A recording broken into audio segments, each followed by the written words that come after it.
خیر پاکستان ہے، آج تک کبھی یہاں پر الیکشنز جمہوری طریقے سے نہ ہو پائے، خواہ وہ 2018 کے ہوں یا 2024 کے ہوں، تو جمہوریت تو کبھی بھی پاکستان میں نہیں آئی۔ لیکن اس بار جو جمہوریت کا حال یا جمہوریت کا جو جنازہ نکالا گیا اس کا ریکارڈ نہیں ملتا، کیونکہ پاکستان کا سب سے مہنگا ترین الیکشن 1 کھرب روپے سے زائد اس میں پیسہ لگا۔ کیا یہ پیسہ ایجوکیشنل سیکٹر پہ نہیں لگ سکتا تھا؟ کیا یہ پیسہ ہیلتھ سیکٹر پہ نہیں لگ سکتا تھا؟ کیا یہ اکانومی کو بوسٹ کرنے کے لیے نہیں لگ سکتا تھا؟ یہ نگران سیٹ اپ لانے کی ضرورت ہی کیا تھی کہ اگر اس جماعت کو ہی جتوانا تھا جو پچھلے 2 سال سے حکومت کر رہی تھی، قمیض پہنی ہوئی تھی جس پہ حلوہ لکھا ہوا تھا۔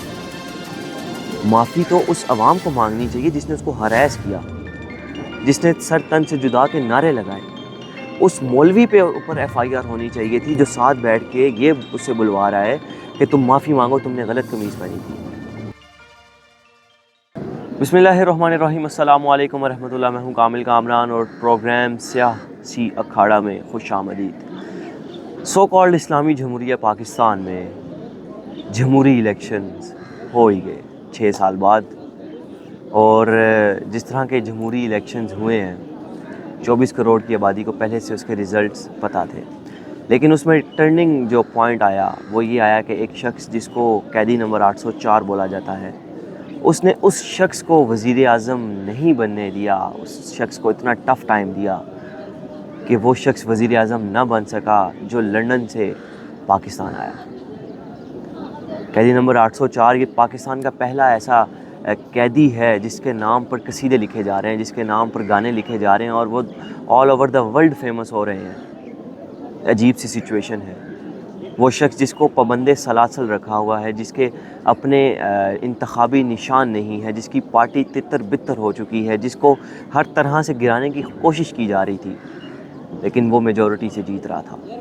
خیر پاکستان ہے، آج تک کبھی یہاں پر الیکشنز جمہوری طریقے سے نہ ہو پائے، خواہ وہ 2018 کے ہوں یا 2024 کے ہوں، تو جمہوریت تو کبھی بھی پاکستان میں نہیں آئی۔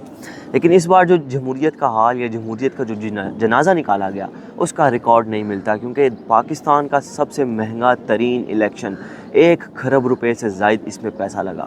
کیا یہ پیسہ ایجوکیشنل سیکٹر پہ نہیں لگ سکتا تھا؟ کیا یہ پیسہ ہیلتھ سیکٹر پہ نہیں لگ سکتا تھا؟ کیا یہ اکانومی کو بوسٹ کرنے کے لیے نہیں لگ سکتا تھا؟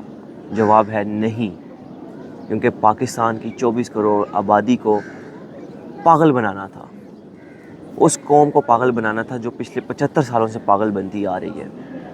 یہ نگران سیٹ اپ لانے کی ضرورت ہی کیا تھی کہ اگر اس جماعت کو ہی جتوانا تھا جو پچھلے 2 سال سے حکومت کر رہی تھی۔ ابھی تک خیر وفاق میں تو ہماری کوئی حکومت نہیں بن سکی، لیکن پنجاب میں مریم نواز صاحبہ جو ہے وزارت عظمیٰ کا منصب سنبھال چکی ہیں ماشاءاللہ سے، اور پہلے دن ہی اپنے وزارت سنبھالنے کے بعد کام پہ لگ گئی ہیں۔ روزانہ کی بیسس پہ چیک اینڈ بیلنس کیا جا رہا ہے، اور صحافیوں کو جو ہے پکڑا جا رہا ہے۔ یہ ایک کافی کریٹیکل چیز ہے، کافی مطلب سننے والی اور دیکھنے والی چیز ہے کہ صحافیوں کے اوپر ایک بار دوبارہ سے ظلم کا جو ٹائم ہے وہ سٹارٹ ہوا چاہتا ہے، خواہ وہ عمران ریاض خان ہو یا اسد علی طور ہو۔ کچھ پتہ نہیں ہے کہ وہ کہاں پہ ہے، اسد علی طور یا عمران ریاض خان۔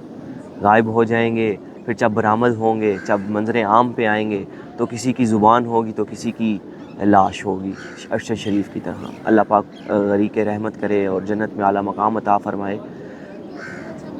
الفاظ نہیں ہے کچھ کہنے کو کہ پاکستان میں یہ چل کیا رہا ہے۔ آپ نے نئی حکومت بنائی ہے، آپ اچھے طریقے سے صحافیوں کو لائن اپ کریں، صحافیوں کے ساتھ آپ کوارڈینیٹ کریں، لیکن ایسا کبھی بھی نہیں ہوگا۔ جو آپ پہ تنقید کرے گا آپ اس کی زبان بند کروا دیں گے، آپ اس کو مار دیں گے۔ ایسا نہ کریں۔ صحافی آپ پہ تنقید کرتا ہے تو ملک کی بنا پہ کرتا ہے، وہ ملک سے محبت کرتا ہے تو آپ پہ تنقید کرتا ہے، کیونکہ اس کو بھی اتنی ہی شدت سے درد ہوتا ہے جتنی شدت سے آپ کو درد ہوتا ہے جب آپ کے اوپر تنقید ہوتی ہے۔ تو اس کو ملک کی تکلیف میں درد ہوتا ہے تو وہ آپ پہ تنقید کرتا ہے۔ اس کو بٹھائیں سامنے، اس کو انٹرویو دیں، اس سے سوالات و جوابات لیں، پھر آپ کا نظریہ پتہ چلے گا، آپ کے اندر کی ایک چیز پتہ چلے گی کہ آپ کے اندر کتنی ہمت ہے سچ کو فیس کرنے کی، یا اپنے اوپر تنقید فیس کرنے کی، یا اس کے جواب دینے کی۔ ایسے نہیں ہوگا کہ آپ گرفتار کروا دیں FIA کے ذریعے، اینٹی کرپشن کے ذریعے، یا کینیڈا میں یا کینیا میں جا کے قتل کروا دیں۔ ایسا نہ کریں۔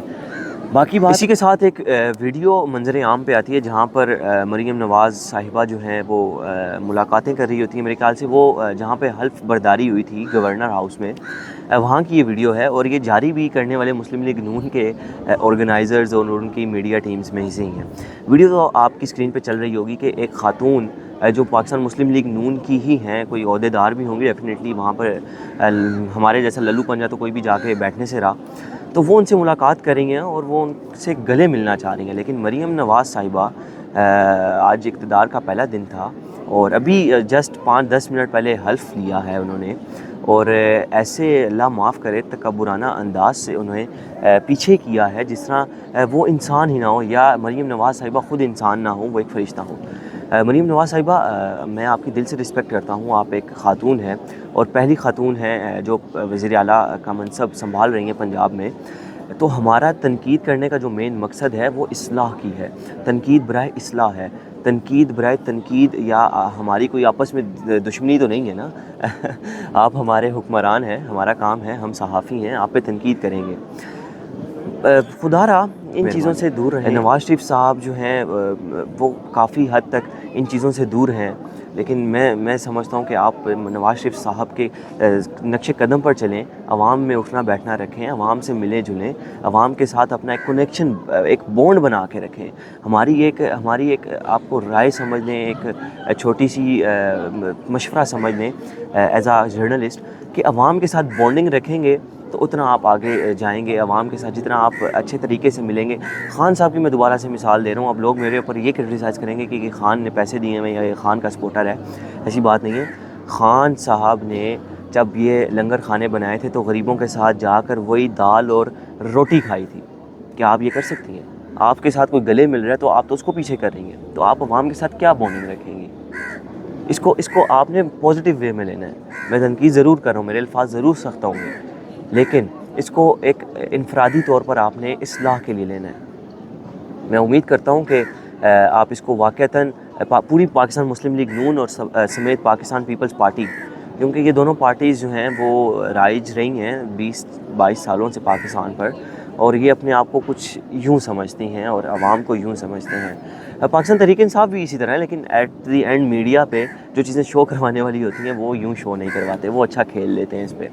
تو میں امید کرتا ہوں کہ آپ بھی اس کے اوپر اچھا کھیلیں اور عوام کو جو ہے اپنے اعتماد میں لیں اور اپنی سیاست دوبارہ سے بحال کریں اور پاکستان کو ترقی کے راہوں پہ گامزن کریں, اور اللہ پاک آپ کا اور ہمارا حامی و ناصر ہو. باقی بات رہتی ہے ایک سانحہ ہونے جا رہا تھا لاہور میں اچھڑا بازار میں, ایک بہت بڑا سانحہ ہو جاتا اگر ہماری ایک بہادر اس قوم کی بیٹی ASP جو ہیں وہ صحیح وقت پہ نہ پہنچتی. ہماری قوم کی ذہنیت آپ چیک کریں کہ اس قمیض پہ اردو میں یا عربک میں کچھ فونٹس لکھے ہوئے ہیں, کچھ الفاظ لکھے ہوئے ہیں. اگر غور سے دیکھا جائے تو حلوہ لکھا ہوا تھا. شاید مولویوں کو حلوے کی توہین ہوتی ہوئی نظر آ رہی تھی اور ایک دم سے انہوں نے تنقید کرنا شروع کر دی اور سرتن سے جدا کے نعرے لگانا شروع کر دیے. آپ نے اس عورت, اب وہ سارا واقعہ ہو گیا, اس کو سائڈ پہ رکھ دیں. اب جو سب سے مین جس کے اوپر میں فوکس رکھ رہا ہوں, جس کے اوپر میں تنقید کروں گا, وہ یہ ہے کہ جو اس کے بعد پولیس اسٹیشن میں جو کام ہوا, اب پولیس اسٹیشن پہ جو کام ہوا کہ وہاں پہ اس عورت کو معافی مانگنی پڑی. کس چیز کے اوپر؟ جی کہ میں نے یہ قمیض پہنی ہوئی تھی جس پہ حلوہ لکھا ہوا تھا. معافی تو اس عوام کو مانگنی چاہیے جس نے اس کو ہراس کیا, جس نے سر تن سے جدا کے نعرے لگائے.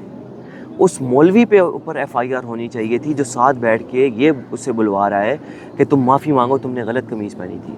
ایک طرف آپ کہہ رہے ہیں جی کہ قرآن کی بے حرمتی ہو رہی ہے, دوسری طرف آپ خود گستاخی کر رہے ہیں, حضور کے فرمان کی گستاخی کر رہے ہیں کہ تم کسی عورت کو جب کوئی عورت دیکھو تو اپنی نگاہیں نیچی کر لو. تم اس کے ساتھ بیٹھے ہوئے ہو, اتنی ماشاءاللہ پیاری آپ نے داڑھی اوپر پگڑی رکھی ہوئی اور اس عورت کے آپ ساتھ بیٹھے ہوئے, یہ آپ کو گستاخی نظر نہیں آ رہی؟ یہ وہی بات ہوگی کہ میرا کتا ٹومی اور آپ کا کتا کتا. آزادی اظہار رائے کی تو بات کی جاتی ہے, خواہ وہ صحافی ہوں یا عوام ہوں, سب کو حق حاصل ہے کہ وہ تنقید کر سکتا ہے, وہ اپنے کہے ہوئے الفاظ کہہ سکتا ہے, لیکن ایسا نہیں ہے. نہ جانے یہ کب تک ہوگا. نیکسٹ ویڈیو کے لیے مجھے اجازت دیجیے, تب تک کے لیے اپنا اور اپنے پیاروں کا خیال رکھیے گا. اللہ نگہبان.